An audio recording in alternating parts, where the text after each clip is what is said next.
Salut tout le monde, moi c'est Maya et je suis française. On va regarder des TikTok en français ensemble et je vais tout vous expliquer. On va apprendre du vocabulaire, de l'argot, des expressions ensemble. Je vais parler en français pendant toute la vidéo.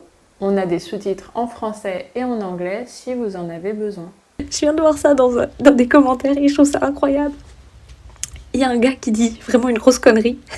T'as un autre gars qui lui répond. Toi, t'es vraiment pas le pingouin qui glisse le plus loin, hein. What the fuck does that mean? J'ai déjà entendu. T'as pas inventé la poudre. Mais t'es pas le pingouin qui glisse le plus loin. Why? Je sais pas pourquoi, mais je crois que ça me ferait plus mal qu'une vraie insulte. Ok, c'est pas mal. Alors, on va rentrer en détail, phrase par phrase. Je viens de voir ça dans des commentaires et je trouve ça incroyable. Donc, elle a vu un commentaire qui était intéressant et elle veut le partager avec nous. So I just saw a comment and I think it's incredible. Il y a un gars qui dit vraiment une grosse connerie. Donc, il y a, en fait, c'est il y a. Il y a, dans la vie de tous les jours, il y a se prononce ya. Ya. Il y a un gars qui dit vraiment une grosse connerie. Un gars, c'est un mot d'argot pour dire un mec, un homme, un gars. On prononce pas le R et on prononce pas le S. Il y a un gars qui dit vraiment une grosse connerie. Une grosse connerie. Connerie, c'est un mot d'argot vulgaire qui veut dire une grosse bêtise. Une grosse bêtise. Quelque chose de stupide. Attention avec ce mot, c'est assez vulgaire, mais on l'utilise beaucoup en français. Après, elle dit « Et t'as un autre gars qui lui répond. » Donc un autre gars, un autre mec, un autre homme qui lui répond « Hey, toi, hey, you, toi, t'es vraiment pas le pingouin qui glisse le plus loin, hein ?» Donc, cette expression, elle n'existe pas. C'est pas quelque chose que les gens disent. C'est clairement quelque chose que cette personne a inventé dans les commentaires pour dire que la personne à qui il parle est bête. T'es vraiment pas le pingouin qui glisse. Glisser, c'est to slide. Le plus loin. Le plus loin. So you're really not the penguin that slides the furthest. Ça veut juste dire que c'est pas la personne la plus intelligente. Et c'est assez drôle, c'est une image assez forte et drôle. Ok, après elle dit « What the does that mean ?» C'est drôle parce que sur les réseaux sociaux français, les Français utilisent énormément d'anglais aujourd'hui, de plus en plus, même moi je suis étonnée. Après, bien sûr que tout le monde est influencé par les Américains sur les réseaux sociaux. Ils vont copier des styles de contenu ou des styles de blagues et l'anglais est juste tellement présent. C'est très intéressant. C'est clairement utilisé dans la langue parlée, ça va pas être autant utilisé dans des situations formelles, mais c'est intéressant à voir. Je remarque aussi que ma cousine, qui a 20 ans et qui habite en Croatie, elle aussi, elle utilise énormément d'anglais et d'anglicisme quand elle parle en croate. Je pense que c'est un phénomène qui est généralisé partout, sur toute la planète. Après, elle dit « J'ai déjà entendu, t'as pas inventé la poudre ». Alors ça, c'est une vraie expression. T'as pas inventé la poudre. La poudre, ça fait référence aux explosifs. Et t'as pas inventé la poudre, ça veut dire t'es pas très intelligent, quoi. T'as pas inventé la poudre. Donc j'ai déjà entendu, like I already heard this expression, mais t'es pas le pingouin qui glisse le plus loin. Why? C'est drôle, elle utilise encore de l'anglais. Why? Et à la fin, elle dit « Je sais pas pourquoi, mais je crois que ça me ferait plus mal qu'une vraie insulte. » Je ne sais pas devient « je sais pas » et peut aussi devenir « je sais pas ». Je sais pas. On parle de ça à chaque fois, mais voilà un vrai exemple dans cette vidéo. Je sais pas pourquoi, mais je crois que ça me ferait plus mal qu'une vraie insulte. So it would be more insulting if someone used this invented expression about penguins.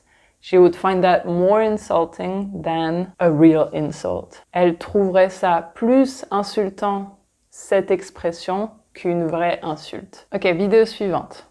Alors, est-ce que je suis enfin devenu fit? Oula, ça a sonné là, non? Ça a sonné, j'ai l'impression. Oui, je vous ouvre. Ok, il y a plusieurs choses intéressantes dans cette vidéo. Alors, est-ce que je suis enfin devenue fit? Je ne sais pas pourquoi il utilise le mot anglais dans cette phrase, c'est pas quelque chose de commun, mais ça marche, on comprend, c'est un anglicisme. Il pourrait dire « Est-ce que je suis enfin devenue mince ?» On utilise des mots anglais souvent quand on veut être un peu plus drôle. Il monte sur la balance, le poids s'affiche et très vite, il réagit « Oula, ça a sonné là, non ?» C'est un bon exemple pour vous montrer que « oula » et « oh là là », c'est utilisé soit dans des cas et des exemples négatifs, soit pour exprimer la surprise. « Oula, oh, ça a sonné, je pense. » Like, « Oula, I think like someone rang the door, right? » Or something like that. C'est l'effet de surprise. Après, il répète, ça a sonné, j'ai l'impression. I feel like someone rang the door. J'ai l'impression, ça veut dire I feel like, or it seems like, yeah. Dans une phrase complète, on dirait j'ai l'impression que ça a sonné. J'ai l'impression que ça a sonné. Mais on peut l'utiliser tout seul aussi, comme ça, à la fin d'une phrase. Ça a sonné, j'ai l'impression. Ça a sonné, j'ai l'impression.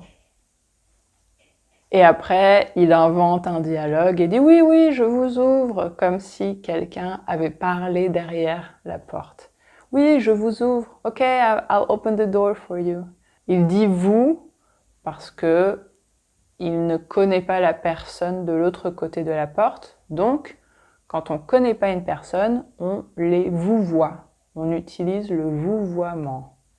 Vous voyez, et le vouvoiement, On utilise le vouvoiement très souvent. Bon, la prochaine vidéo, elle est pas facile parce qu'il parle très vite. Regardez mon daron comme il est BG. Papa, c'est pas timide, allez. Montre comment t'es BG. Il est timide. Ok. C'est pas trop compliqué parce qu'il répète la même chose, mais on va regarder ça ensemble en détail. Il commence par dire « Regardez mon daron, comment il est BG ». Donc il y a deux mots d'argot dans cette phrase. Mon daron, ça veut dire mon père, mon daron. Pour la mère, on dirait ma daronne, ma daronne. C'est pas du verlan, c'est juste un mot d'argot. Le verlan de père et mère, ça serait rup et rum. Rup et rum. Ça, c'est le verlan, c'est autre chose. Ici, c'est daron, daronne. Regardez mon daron, comment il est BG. BG, c'est un diminutif pour dire beau gosse, beau gosse. Et beau gosse, c'est un mot d'argot qui veut dire beau. Beau, beau gosse. Regardez mon daron, comment il est beau gosse. Après, il dit papa, sois pas timide, allez. Papa, sois pas timide, allez. Oh, Dad, come on, don't be shy. Don't be shy, come on. Allez, come on. Normalement, ça doit être ne sois pas timide. Ne sois pas timide. Allez, ne sois pas timide, sois pas timide. Ça marche. On diminue, on raccourcit toujours les phrases en français et le ne, il disparaît très souvent. Hop, ça disparaît. Sois pas timide. C'est du langage de tous les jours. Bien sûr que si vous écrivez une lettre ou un email plus formel, il faut écrire avec le ne. Ne sois pas timide. Le père dit arrête, arrête, stop, arrête. Et il répète, montre comment t'es BG, montre comment t'es BG. Show how great you look, or show how beautiful you are. Et à la fin, il dit, il est timide. Il est timide. He's shy. He's shy. Non, je me disais, c'est vraiment dommage que Pumba, je le vois pas et qu'il soit sûrement en train de dormir parce que moi, je serais bien allé me promener. Et bon, après la promenade, j'aurais bien mangé. Oula, oula, oula. Oh là là. Qu'est-ce qu'il y a? Il dit, ah, je me disais, c'est vraiment dommage que Pumba, je le vois pas et qu'il soit sûrement en train de dormir. Ah, je me disais, like, I was just telling myself that... C'est ça, je me disais, I was just telling myself. Donc il parle à haute voix, il parle tout seul. Un autre exemple où on peut utiliser cette phrase, tu veux commander à manger? Tu veux commander à manger? Ah, je me disais justement que je voulais trop manger chinois. Je me disais justement que je voulais trop manger chinois. Ah, je me disais, c'est vraiment dommage que Pumba, je ne le vois pas et qu'il soit sûrement en train de dormir. I was just telling myself, it's too bad that Pumba, I guess that's the name of the dog. It's too bad that Pumba, I can't see him and that he's probably sleeping. C'est ça la traduction. Parce que moi, je serais bien allée me promener.